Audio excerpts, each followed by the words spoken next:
The technology was returned by 30 submarines through a large commando action.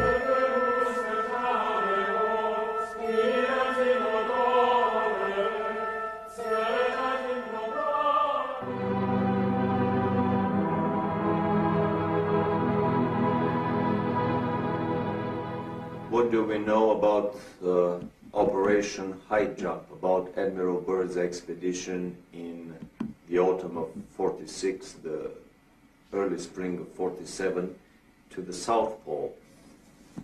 This is an expedition that has been almost forgotten, and it's very hard to come up with any information about it. The few articles that were published at that time in, let's say, National Geographic magazine would not give any clue to the real intention of that expedition. However, recently we discovered a unique documentary film in color, 1 hour long, made by the US Navy. It was a massive naval operation that involved an aircraft carrier, several battleships, an armed submarine, and probably another 20 supply and battleships. It involved 4,000 troops, US troops, and the rumor is that there were also British and Russian contingents within these 4,000 troops. It was a massive naval operation. It was not, as it has been presented to the public, that it was a peaceful expedition to explore the natural resources of the South Pole. They descended to Little America, which is the place of the previous Admiral Byrd landings on the South Pole.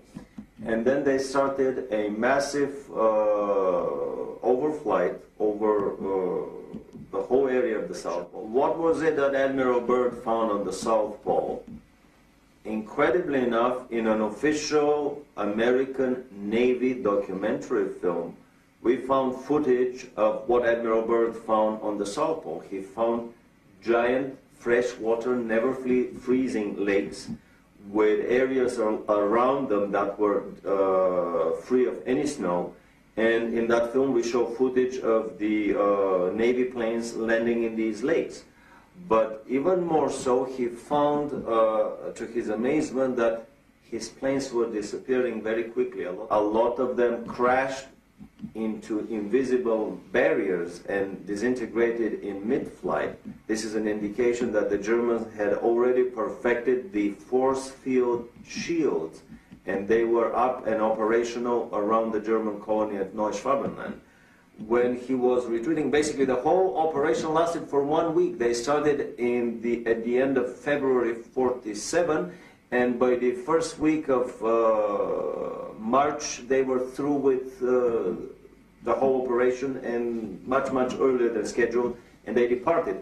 And in an interview at Buenos Aires on his way back, Admiral Byrd made the incredible statement that the Third World War would probably be with an adversary coming from the polar regions of our planet, an adversary that has the ability to fly unobstructed from pole to pole.